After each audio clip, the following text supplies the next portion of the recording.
kembali lagi menjadi orang yang tidak tahu malu di negeri di mana kamu mencari makan dan mencari minum dari tanah ini, tanah milik bangsa Nusantara yang diwariskan dari leluhur kita di masa yang lalu.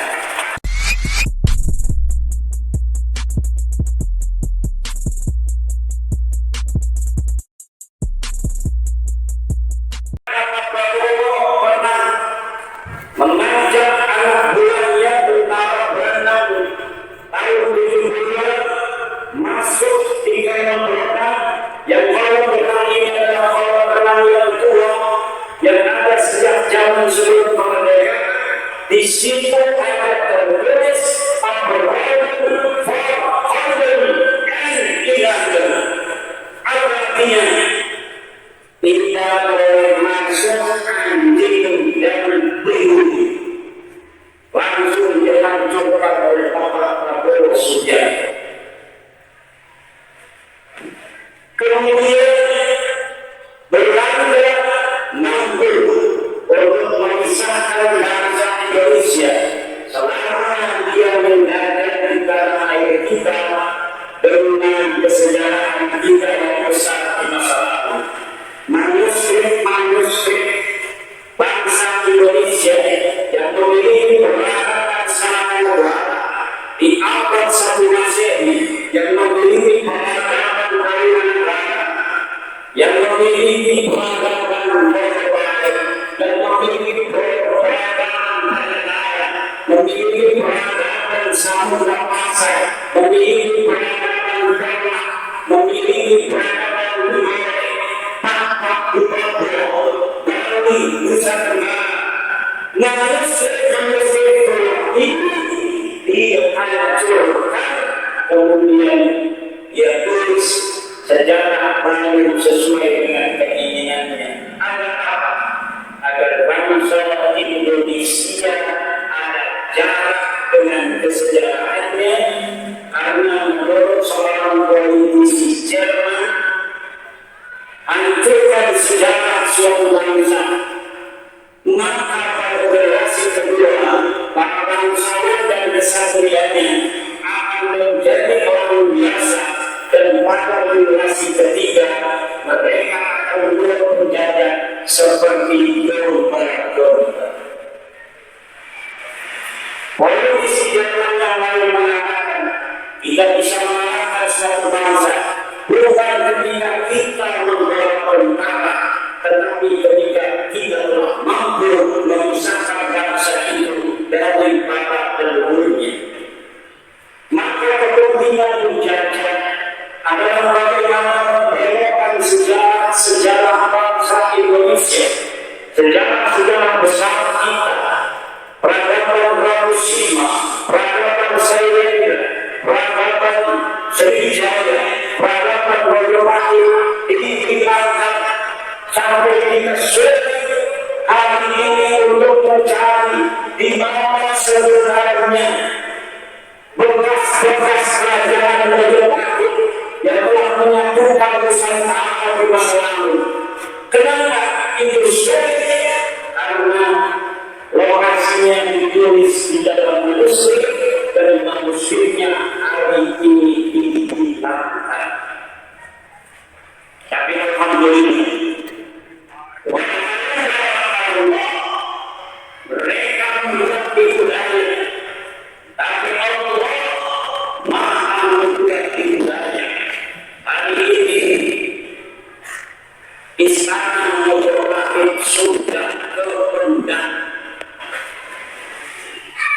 Istana Mojopahit sudah ketemu peradaban Nusantara yang akan datang, akan penuh dengan bagaimana sejarah itu kembali diluruskan.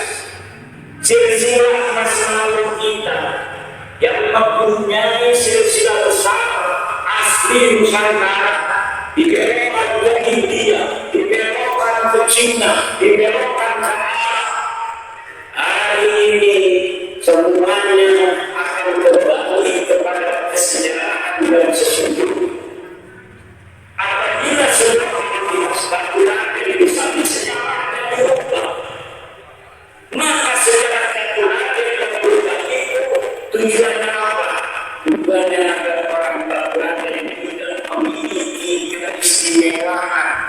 mengiringi apa itu Baturan? Ada orang Baturan dulu diri dengan begitu. Maka kenalah itu adalah Baturan.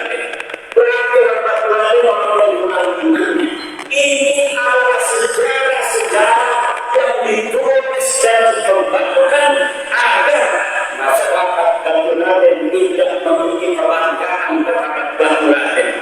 Baturan ini adalah batu sawah, di mana di batu itu dua suami istri saling mengadu kasih di dalam kebahagiaan penuh. Yang satu saleh, yang satu salehah, yang satu adalah rakyat biasa, programnya adalah anak raja. Tetapi waktu berbeda kasta, mereka hidup dengan bahagia, sering pakai tangan di Baturan ini. Dan kalau ada yang mengatakan Baturan disebut Baturan karena ada orang Baturan bunuh diri di dalam itu, maka itu sudah pasti adalah pembelaan sejarah yang ingin mendeklarasi nilai-nilai kebanggaan kemanusiaan para orang Baturan. Sejarah apa saja kalau sudah dirubah, maka tujuan daripada para bersejarah dia ingin menguasai komunitas itu.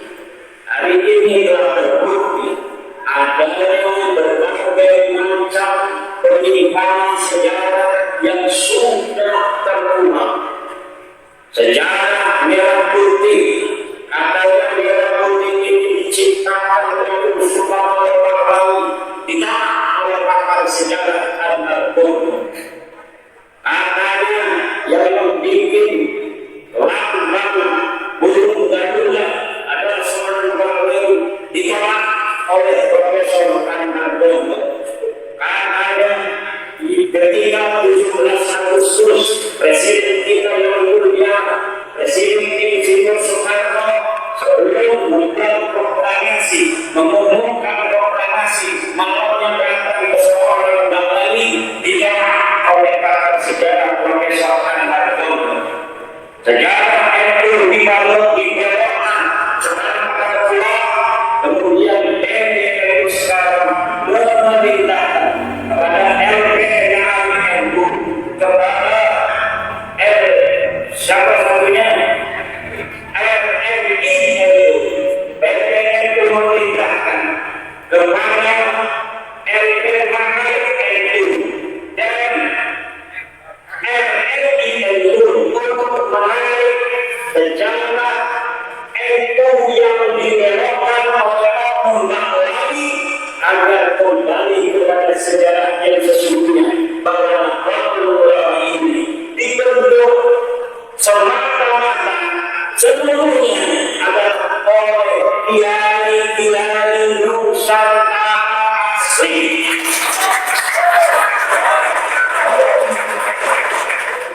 Tidak ada orang yang ikut di dalam pembentukan NU.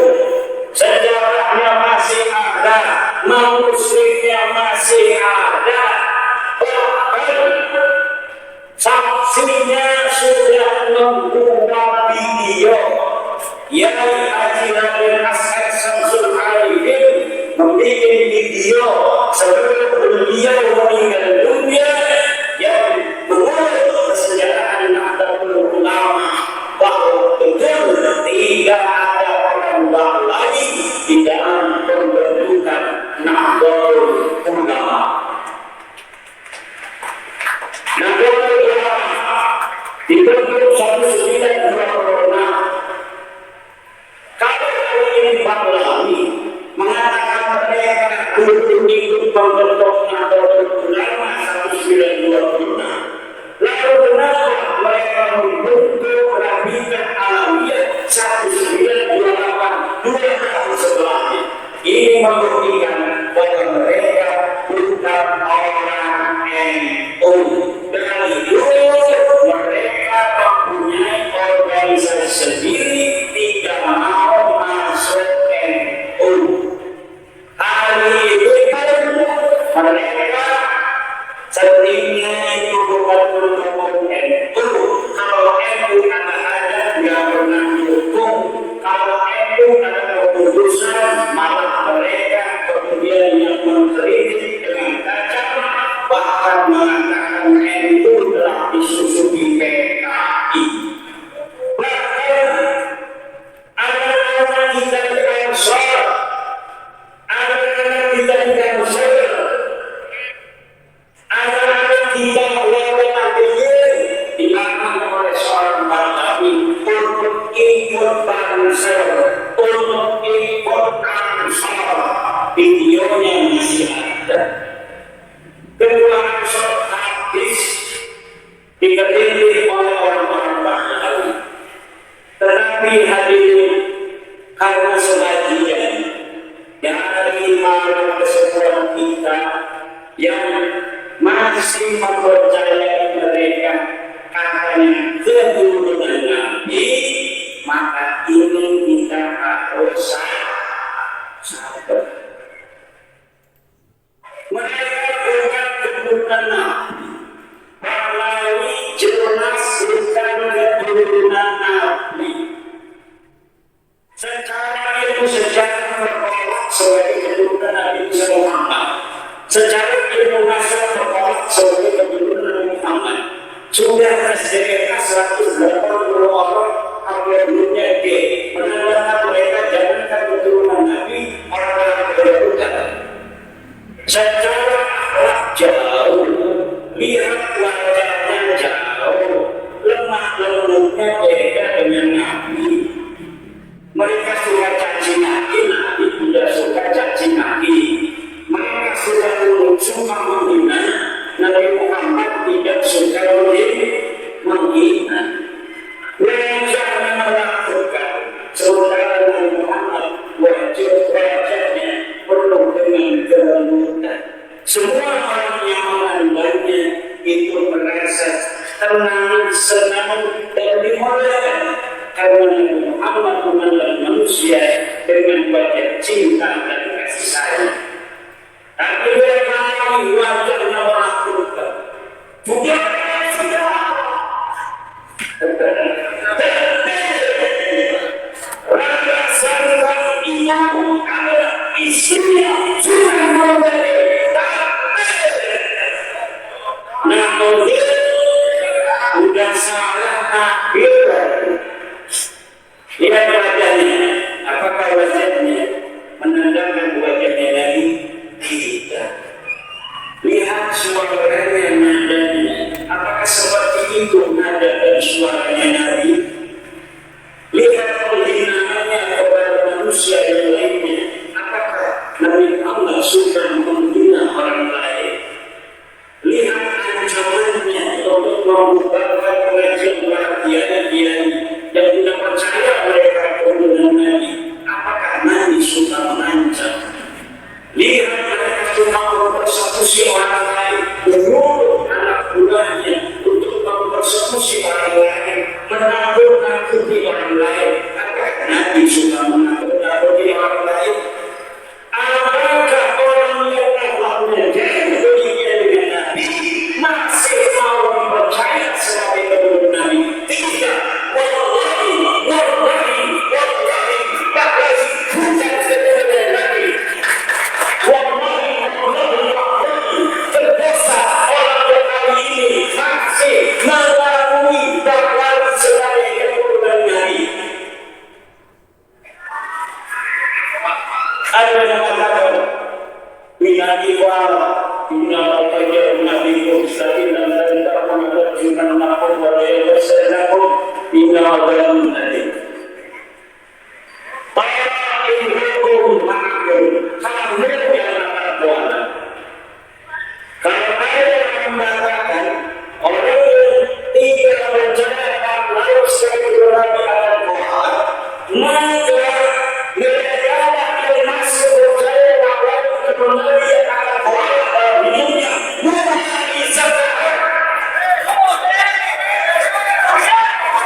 Siapa saja orang yang masih percaya bahwa keturunan Nabi, dia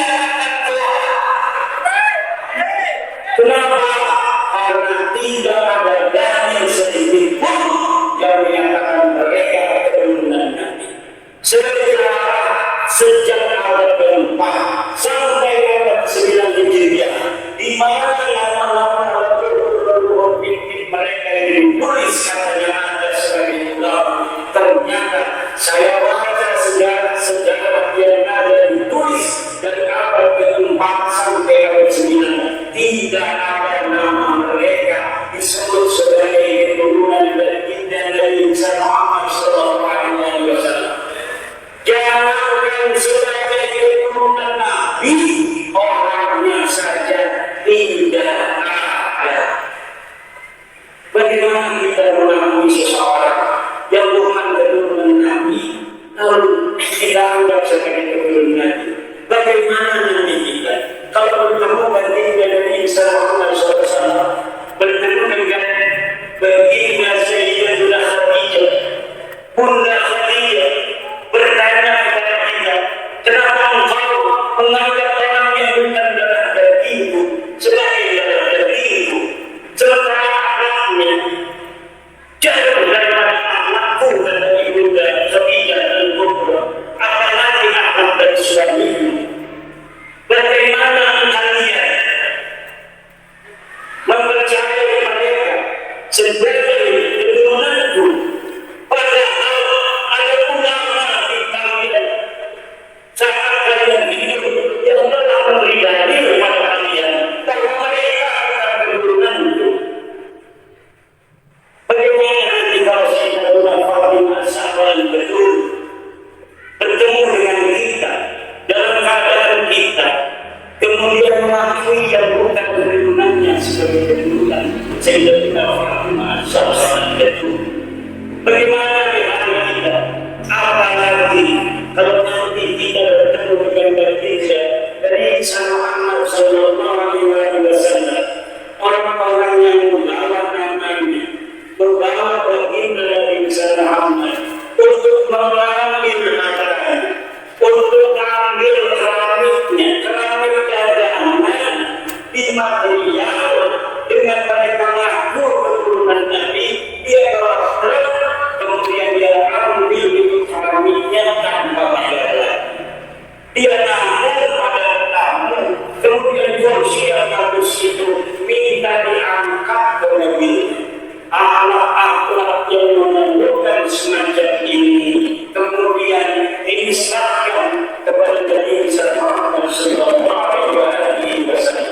Akhlak-akhlak model begini juga dinisbahkan kepada Bunda Khadijah al-Kubra, kepada Bunda Fatimah Zahra, kepada Al-Haidah Sayyidina Ali radhiyallahu anhu, kepada Tayyib yaitu Sayyidina Husain radhiyallahu anhu.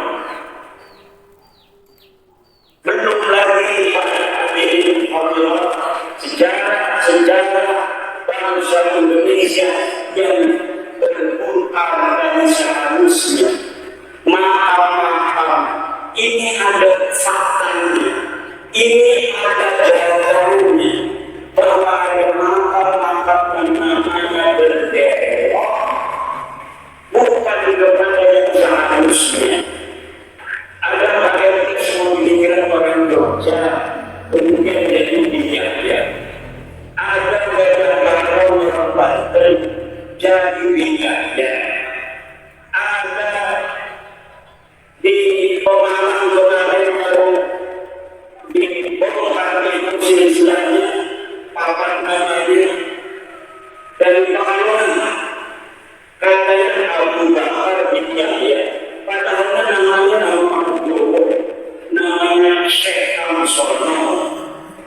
Nah, yang semacam ini untuk apa? Untuk apa sih mereka mau merubah silsilah nama-nama dari leluhur orang Jawa kemudian diganti menjadi Malang? Pasti ada tujuan. Pasti di situ ada undang balik baru. Ini yang terjadi. Kita bukan benci kepada orang, kita meluruskan bahwa pengakuan kepada Nabi dan Nabi sebagai keturunan dibuktikan dengan ijazah. Orang mengaku siapa saja boleh mengaku dan bisa mengaku, tapi kalau mengakunya bukan terbimbing nanti harus tercatat dalam undang-undang nasab. Kita nasab sejak abad 20 sudah dicatat. Siapa yang mengenali, siapa yang menemukan itu sudah ada.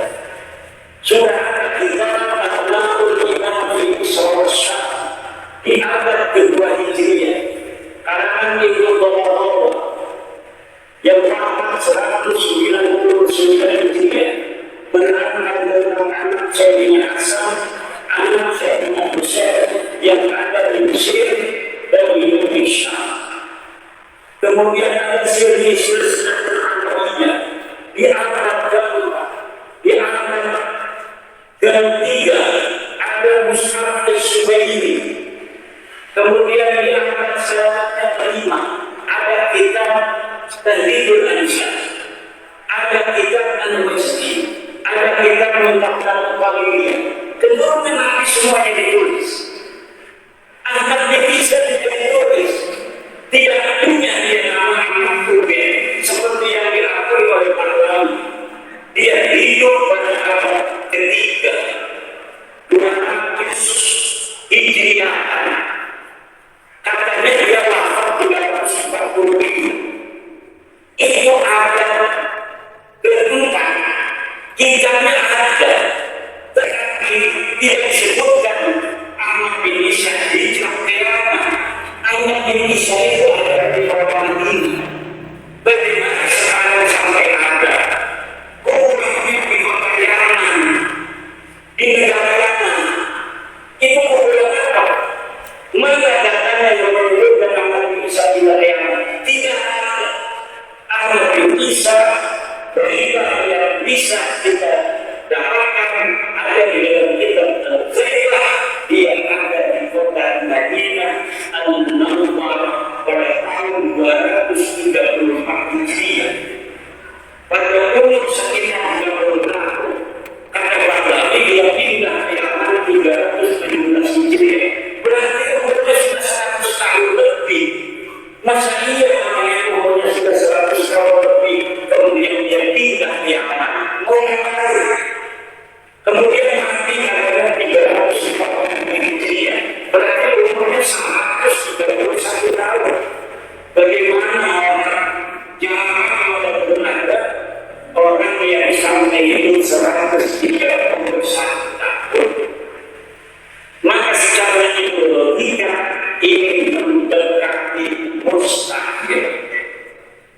Lalu bagaimana bisa diciptakan bahwa dia lahirnya 360 Hijriah, 260 Hijriah? Katakanlah kami Ahmad bin Isa ini lahir 260 Hijriah.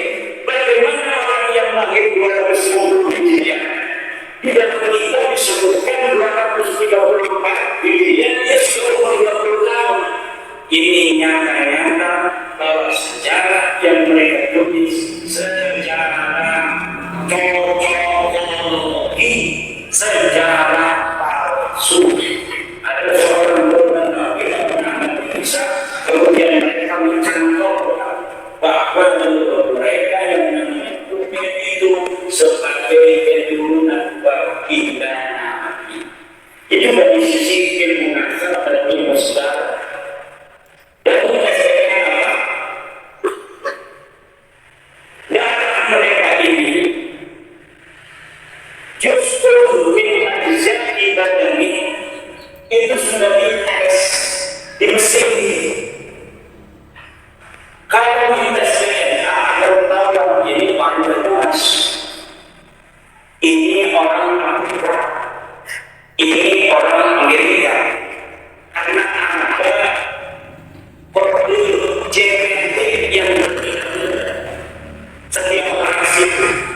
Nah ini tak lari di Yaman 187 orang di Indonesia sudah dites DNA. Hasil haplogrunya adalah G. Orang Arab haplogrunya J1. Nabi Ibrahim uploadnya J1, Nabi Ismail uploadnya J1, Adnan uploadnya J1, Wes uploadnya J1, Abdul Muttalib uploadnya J1, Abdul uploadnya J1, Abdullah uploadnya J1, Sayyidina Ali uploadnya J1, Nabi Muhammad uploadnya J1, anaknya Sayyidina Ali, Sayyidina Husain uploadnya J1, anaknya terus sampai hari ini harus sama uploadnya. Kalau dia keturunan dari Sultan kita Nabi Muhammad dan Sayyidina Ali adalah J1. Tak pernah mereka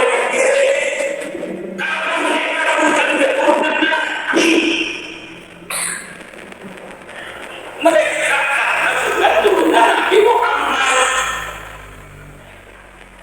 Alasan di dalam kitab-kitab para mukmin Al-Qur'an Imam Syafi'i tidak mengatakan mereka bisa untuk meninggalkan nasab.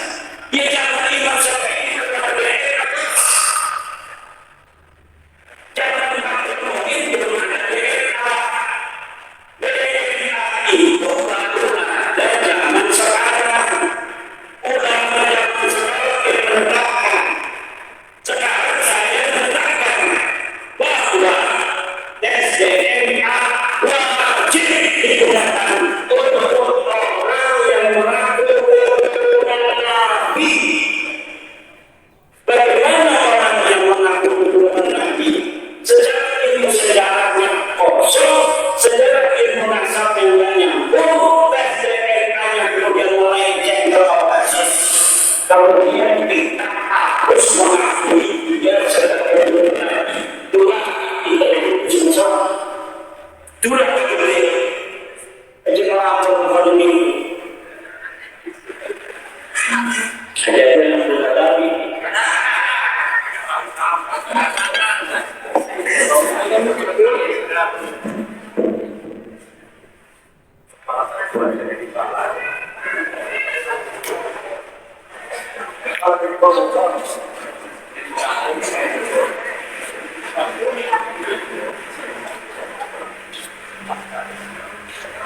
sekarang mereka sudah bisa menjawab. Tidak ada jawaban. Kenapa tidak ada jawaban? Karena tidak ada dalil. Kenapa tidak ada dalil? Ya karena memang bukan keturunan Nabi. Bagaimana bisa ada dalilnya? Kalau hari ini kita mungkin mencatat anaknya, anak saya satu Jenal, dua Zulkifli, tiga Jainuddin, ditulis 2024. Kemudian cucunya 2050 nulis saya binnya bin Ulumuddin Jenal misalnya. Bak saya punya anak 10, tulisin anaknya 10. Kemudian 50 tahun lagi cucunya nulis lagi saya punya anak. Itu berurut berdasar ini berdasarkan kitab sebelumnya, ini berdasarkan kitab sebelumnya. Ini si murid berdasarkan kitabnya cucu, si cucu berdasarkan kitabnya kakeknya, yaitu Kiwal Murni. Terus sampai sekarang itu belum itu. Makanya kalau ada kitab nasab itu disyaratkan anda terguna mukhalifatan usul. Tidak boleh bertentangan dengan kitab asal. Kalau dia merasa keturunannya Kiai siapa? Ulumuddin, maka harus sesuai dengan urusan Ulumuddin.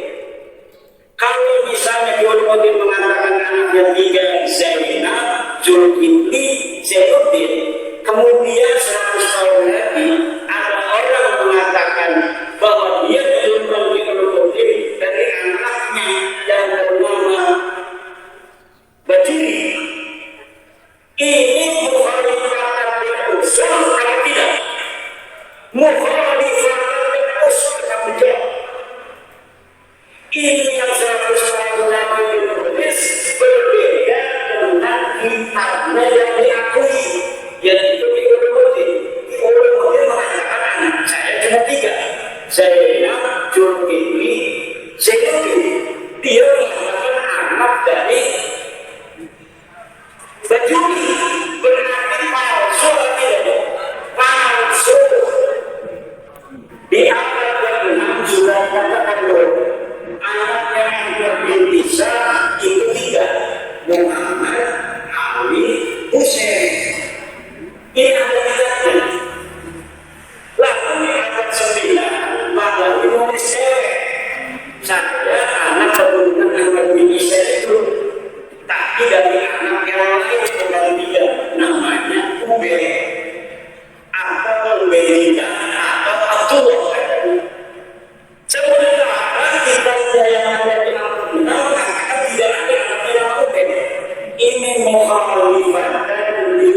subur. Berbeda dengan kita asal. Kalau berbeda dengan kita asal, berarti ini kita palsu. Understand? Itu secara kita asal. Maka mereka itu kebodohan Indonesia. Tidak bisa kita keluar negeri. Pertama saya Mahdi Rojai, orang Irak. Saya Mahdi Rojai, temannya Balawi.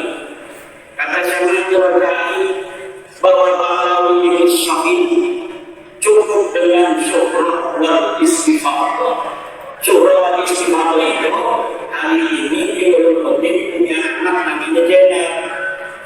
Dikenal oleh orang-orang Bangladesh. Jenab ini anaknya Jainuddin.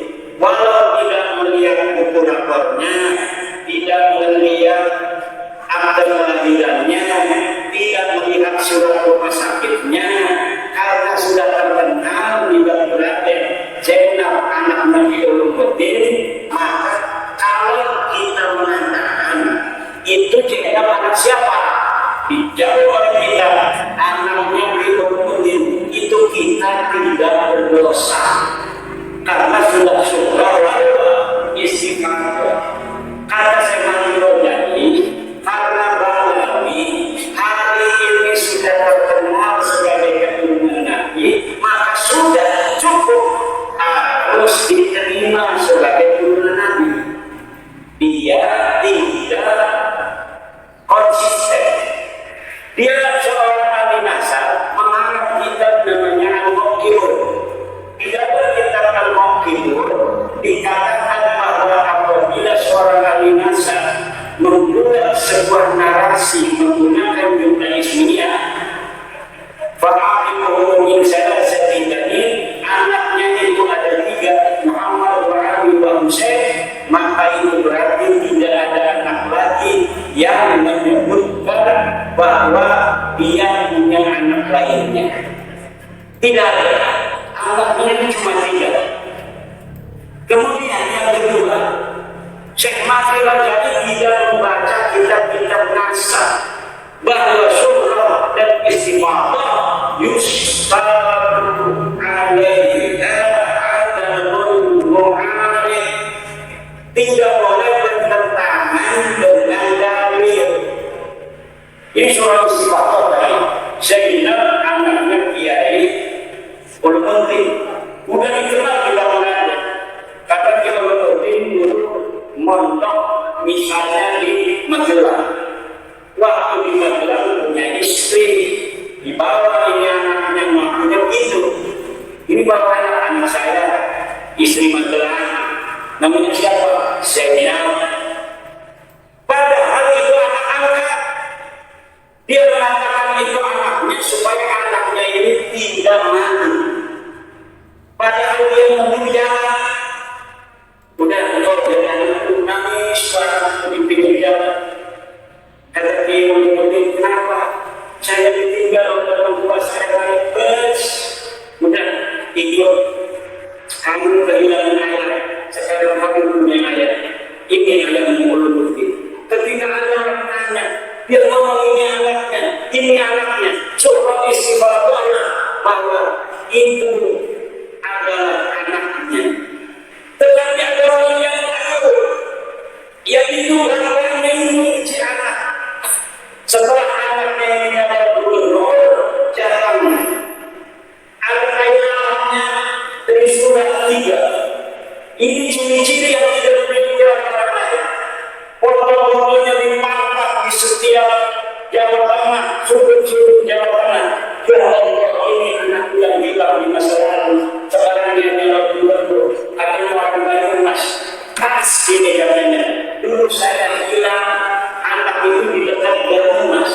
Waktu itu dia pulang dari Magelang sudah dari Banyumas. Didatangilah oleh orang tuanya Jenab ini. Wahai Bapak Kiai Ulumuddin, ini betulkah anak bapak asli atau bagaimana? Kata Kata Jurumuddin, emangnya dapat? Dulu di tahun 2024 saya membawa anak saya nunggu bus. Saya masuk ke bus, anak saya ketinggalan. Rupanya ini si tukang bus tidak tahu kalau saya mau berhenti. Akhirnya setelah setengah jam baru berhenti, saya panik sudah tidak ada anak saya. Kata Jurumuddin, mau diakui ini anaknya dia. Kasihan anak saya ini mau lembur. Tidak diakui bahwa ini anak dia, haram saya kan mondok. Akhirnya terpaksa Jurumuddin mengatakan betul. Maka syukrah dan istighfar yang ada di Batu Raden bahwa Zainab adalah anak daripada Jurumuddin gugur. Artinya kalau suatu saat Zainab ini mau menikah, maka Jurumuddin tidak boleh menikah. Orang yang tahu itu harus mencegah. Kalau tidak mencegah, nikahnya tidak sah, anaknya surga. Jina tidak akan dinikahkan. Tetapi sahih juga tidak nikahkan. Bahaya dalam anak sunat. Gara-gara bapaknya yang bapak angkat ini mau menikahkan anak-anaknya. Inilah yang terjadi dengan Bapak Lawi. Surah istighfar tidak bisa dijadikan pegangan kalau sudah ada dalil yang bertentangan. Orang-orang yang sejak zaman dulu Mbah Hashim, Mbah Khalil tidak tahu dalilnya. Kenapa? Mereka tidak ada kepentingan meneliti nasabnya. Buat apa meneliti nasab-nasab orang? Buat kelihatan nggak ada yang macam-macam, nggak ada yang menghina presiden, nggak ada yang menghina polisi, nggak ada yang menghina PDNU, nggak ada yang menghina kiai pada zaman Mbah Hashim. Masih sedikit mereka juga. Buat apa diteliti? Kalau mereka mengaku betul Nabi, biarin aja. Nggak mengalukan ini, yang mengaku kelihatan soleh. Belum ada yang Dawid, belum ada yang minta mobil, belum ada yang bawa keramik, belum ada yang bawa bangku tamu. Buat apa diperiksa itu Nabi kasih silahkan. Tapi hal ini bangsa Indonesia mempunyai kepentingan kepada Nabi untuk menguji perlakuannya bahwa mereka adalah keturunan Nabi. Dan kita sudah menguji ujiannya nggak lulus ilmu sejarah mereka. Namun ilmu dasar terputus DNA mereka bukan keturunan Nabi dan bukan keturunan orang Arab. Tidak dari Arab, jauh dari masalahnya berkira Nabi Muhammad Sallallahu Alaihi Wasallam. Apa mani? Apa mani? Wis jelas lagi. Wis jelas bahwa itu punya Nabi. Kok masih diaku punya Nabi? Ini semua diakui bahwa itu punya Nabi. Kau bahwa itu mengaku, itu padahal sudah diberikan. Betul orang muslim, tapi memang orang-orang yang masih percaya itu orang-orang yang melampaui batas. Withward, untuk Nabi, orang Nabi. Engkau yang Nabi berbeda. Anak kita mengalami itu. Anak kita mengaku apa untuk kita orang merasa dia pusing kepala. Itu bukan menghina Allah. Padahal Nabi Muhammad mengajarkan kepada anaknya untuk taklim dunia. Sehingga saya mendapat persahabatan betul itu dengan suaminya punya uang berapa saja dikasihin orang. Ciri-ciri pertama berlaku yang asli adalah suka memberi apa yang dia miliki untuk orang lain. Sekarang yang nomor 2 sudah memberi uang apa minta uang? Memberi uang apa minta uang? Ciri-ciri pertama hakikatkan akhlak keturunan Nabi. Kalau mereka punya uang, mereka akan kasihkan kepada orang. Kalau mereka punya pakaian yang bagus-bagus, habis perang dapat bonus, mereka kasih kepada orang. Jangankan anak dan menantu, istri-istri Nabi saja orang lain tidak ada kaitan darah dengan Nabi, istri-istri Nabi itu. Tetapi akhlaknya cintas dengan akhlaknya Nabi karena dididik oleh baginda Nabi. Siti Aisyah radhiyallahu anha kaya ketika Nabi Muhammad wafat karena istri Nabi mendapatkan bagian daripada harta ghanimah, tetapi setiap tumpukan harta itu datang ke Siti Aisyah di pagi hari. Maka sebelum matahari terbenam, semuanya harus sudah dibagikan kepada fuqara dan masakin.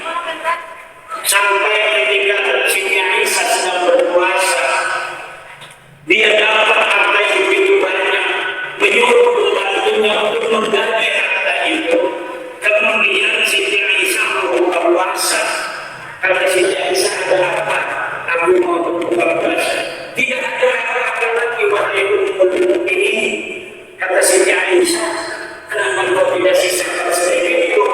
Kata pembantunya, bukankah itu yang kau ajarkan? Masya Allah, itulah keindahan ahli baitin nabi, ahli baitnya baginda Nabi Muhammad sallallahu alaihi wasallam. Tidak suka mengumpul harta, kalau punya harta mereka akan bagikan kepada orang lain. Nah, ini menyatakan kepada orang yang namun sudah tidak kepada orang, bukan ngasih duit, minta duit, betul tidak? Kalau kamu ngasih, dia marah dan mengancam, nanti kamu tidak akan dapat syafaat yang mencintai. Kamu tidak akan dapat keberkahan. Kalau kamu dagang, kamu tidak akan berkah, tidak akan waris, akan bangkrut. Kalau kamu punya orang, nanti santrimu akan bilang, kalau tidak menghormati aneh sebagai keturunan dari baginda Nabi Muhammad sallallahu alaihi wasallam. Apakah saya tanya teman-teman beriman yang demikian itu akhlak keturunan Nabi atau bukan? Keturunan Nabi atau bukan? Turunan Nabi? Tiga kali sudah bukan. Terus apa lagi? Beres. Rumah Takarani milik Syekh Abdurrahman di Mesir.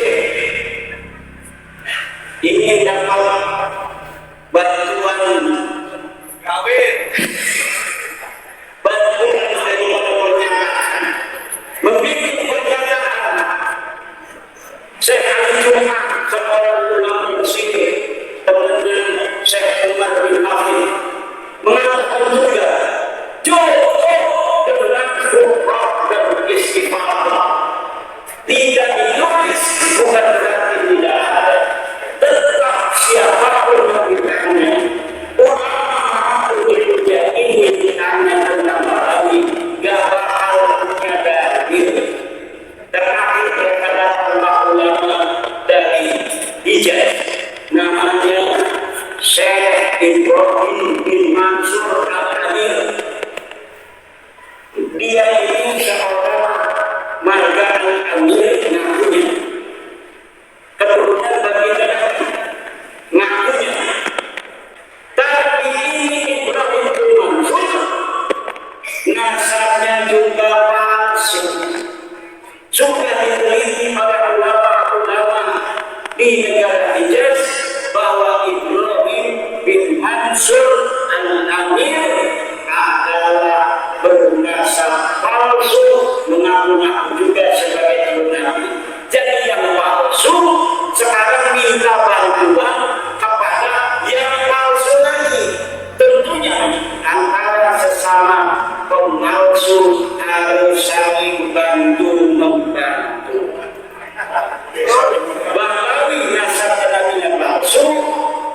Ibrahim bin Mansur nasab ke nabinya palsu, sama-sama palsu, saling membantu, sesama biskota tidak boleh saling mendahului.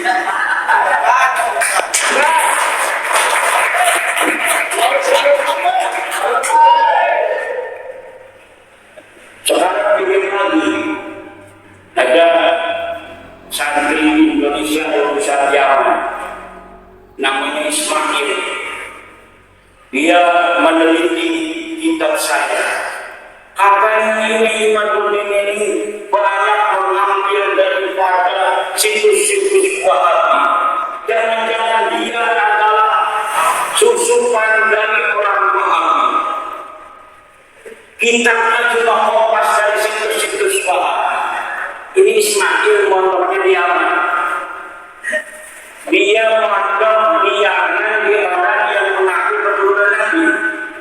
Selama ini dia menganggap bahwa dirinya itu mondok mempunyai ilmu, bukan hanya mempunyai sanad, tapi juga mempunyai nasab kepada Rasulullah Muhammad SAW. Dia berbangga dengan itu. Tapi tiba-tiba pulang ke Indonesia, dia akan berbangga bahwa saya mendapatkan ilmu oleh orang Jawa pintar-pintar tidak kuning, tapi hanya mendapatkan sanad dari Rasulullah. Sanad itu, tapi saya mondoknya di Yaman lebih hebat karena bukan hanya sanad ilmu, tapi juga nasab kepada Rasulullah Muhammad SAW. Tiba-tiba pas sampai Indonesia, nasab dulunya dianggap batal oleh putra Nusantara. Kecewa seperti ini, kecewa. Dia mau membanggakan diri, kemudian sampai sini gurunya nasabnya dibatalkan oleh orang Indonesia. Akhirnya dia mencari cara bagaimana saya yang dalam penelitian saya menyatakan bahwa Pahlawi sama sekali bukan beliau membagian dari Muhammad SAW ini dipakai segala macamnya. Kitabnya hanya dapat kompas dari ulama-ulama Wahabi bahwa ini adalah tiga ilmiah dan lain sebagainya. Sementara dia tidak mengerti bagaimana caranya menulis kitab.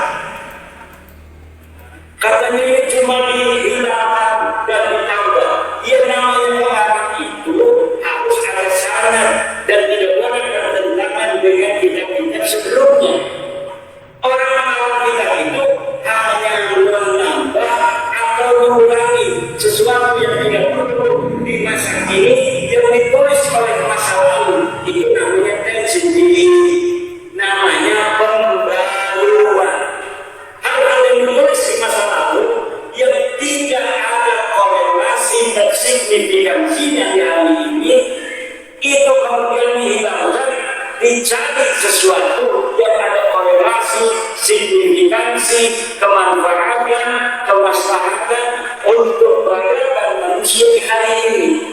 Itulah gunanya setiap masa harus ada penulis. Setiap masa Allah akan jadikan setiap generasi ada yang bisa menulis untuk mencatat setiap peradaban, untuk mencatat setiap komitmen kepentingan yang dibutuhkan oleh manusia yang ada pada zaman itu. Pertama, untuk sebagai sebuah kemanfaatan langsung, yang kedua sebagai catatan sejarah untuk masa yang akan datang. Dia bakal nanti yang ada di otaknya dulu dia dibatalkan. Sekarang ini Pak, nggak usah pergi jauh-jauh pondok. Indonesia ini penuh dengan ulama. Indonesia mamlu'atun bil ilmi wal ulama. Indonesia mamlu'atun bil ilmi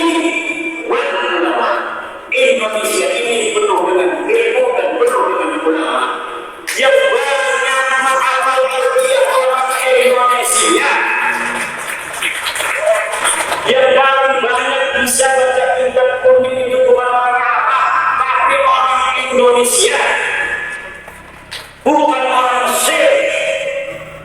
Orang yang paham campur jawabi kali ini ngaji dari Bismillah sampai terakhir campur jawabi itu kebanyakan orang Indonesia, pondok-pondok pesantren Indonesia. Saya sekali orang yang ini hafal kalimat dan kalimat bisa mentarget dengan sempurna hari ini adalah pondok-pondok pesantren di Indonesia.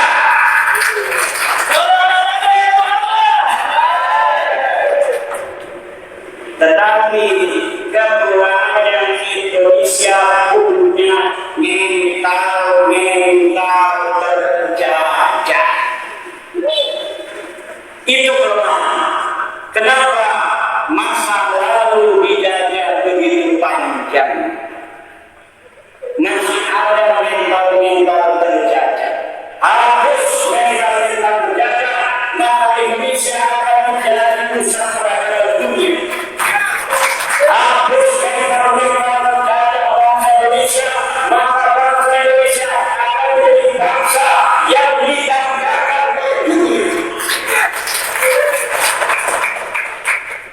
Dulu ketika penjajahan itu masih dekat, orang-orang Indonesia mencari ilmu ke negeri Timur Tengah.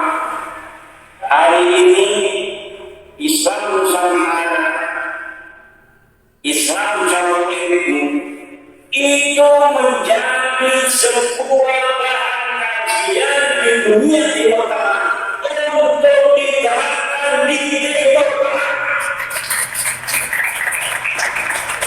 Orang-orang Timur Tengah heran pada Islam Indonesia. Suhunya banyak. Indonesia suhunya luar biasa. 700 suku, 1.400 bahasa dan berbahasa. Pulau 17.000 pulau. Tetapi Islamnya kok damai. Jangan ada saudara.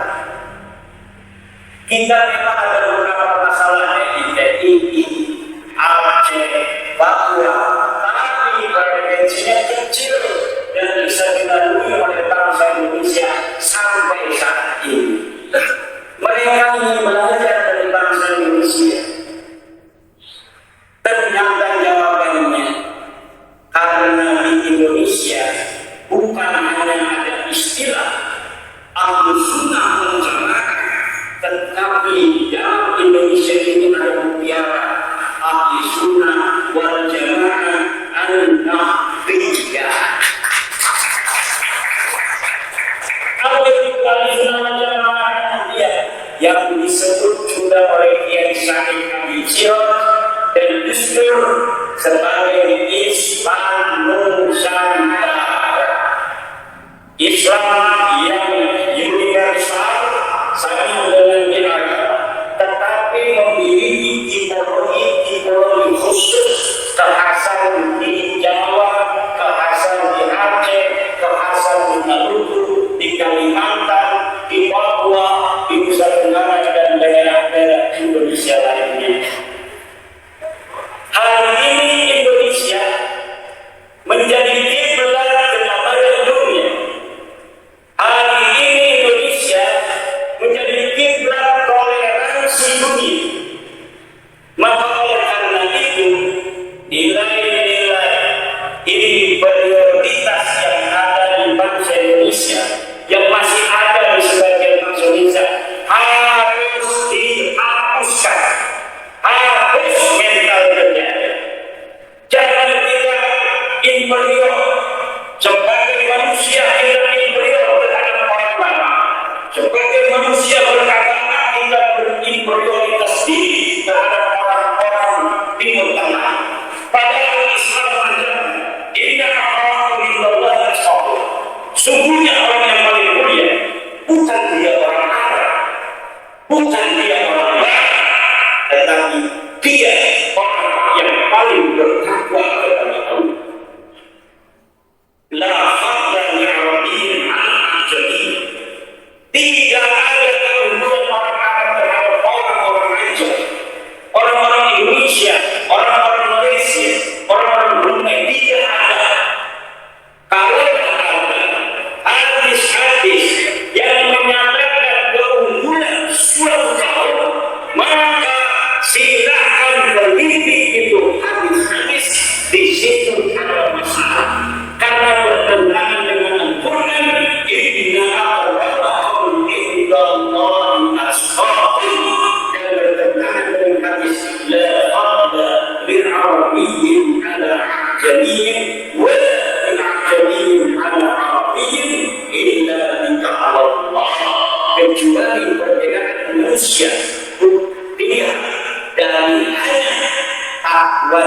kepada Allah. Siapa yang paling bertakwa? Dia yang paling mulia. Siapa yang paling lama sujudnya? Dia yang paling takwa. Tapi bukan tidur. Lama sujud yang bangun tidur.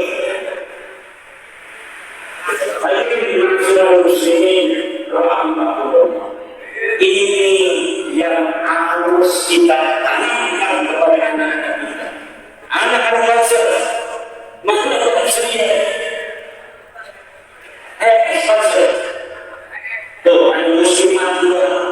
Muslimah apa yang pakaian di sini muslimah semua. Ada pakaian di depan muslimah. Jadi kalau muslimah itu ada pakaian beda tasnya.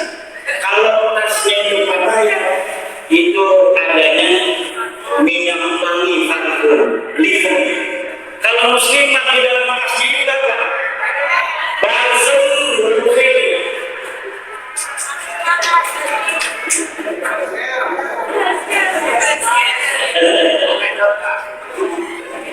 Ibu bapak hadirin, kita tanamkan pada anak kita kebanggaan yang tiada terkira untuk bangsa Indonesia dan tanah air tumpah darah Indonesia. Coba kita perlahan menjaga masa lalu, orang-orangnya yang penuh dengan kelekaan, yang penuh solidaritas, yang penuh dengan harga diri, penuh dengan jati diri kebangsaan Nusantara. Itu harus dikembalikan dan ditanamkan kepada anak-anak kita. Bahwa kita bangsa Nusantara bukan bangsa yang rendah. Kita bangsa yang sudah teruji secara arkeologis.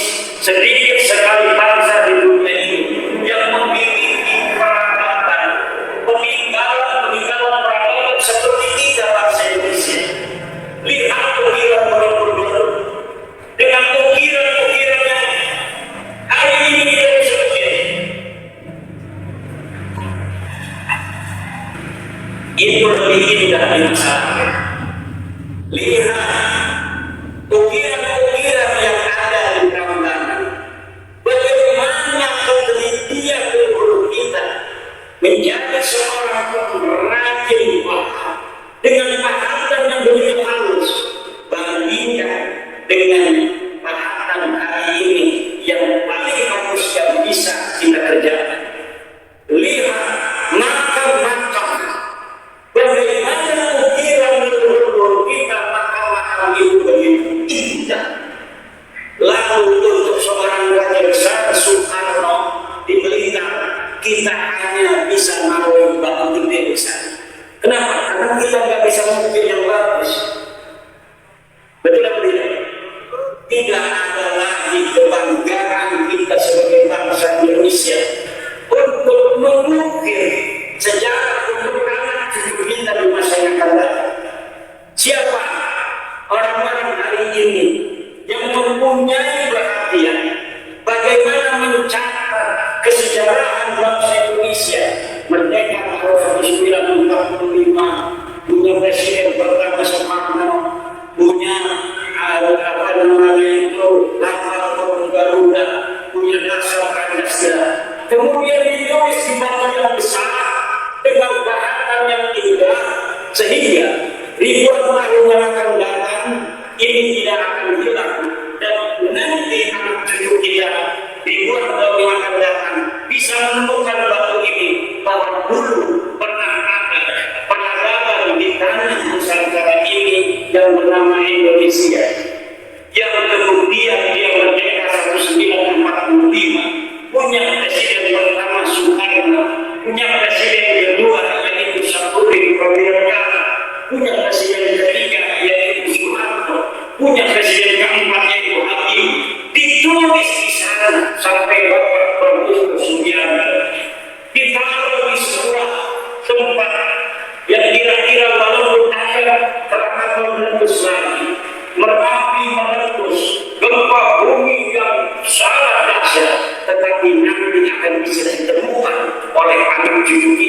tahun yang akan datang. Bagaimana hari ini banyak peradaban Indonesia tidak ditemukan. Kita hanya bisa mendapatinya dari hanya batu-batu yang dibahas oleh leluhur kita 500 tahun yang lalu. Bagaimana sebelum Masehi? Apakah bangsa Indonesia tidak punya peradaban? Ada, tetapi peradabannya hilang atau dihilangkan oleh penjajah. Dan kita sampai hari ini belum bisa menemukan. Sebagian diangkut ke negeri Belanda, sebagian diangkut ke negeri Inggris. Kita hanya disisakan sedikit di arsip nasional, disisakan sedikit saja. Hari ini orang Banyumas belum pernah ada yang buka-buka arsip masa lalu bangsa Indonesia. Baca tulisan saya aja malas, nunggu dibacakan oleh youtuber. Kalau nggak ada yang bacain youtuber, dia nggak baca, malas. Kalau sudah dibaca youtuber, baru dia dengerin sambil tidur apa yang saya tulis. Akhirnya alhamdulillah banyak yang mengerti secara ilmiah kajian ilmu nasab, kajian ilmu sejarah bahwa memang Bali ini bukan keturunan baginda Nabi Muhammad sallallahu alaihi wasallam.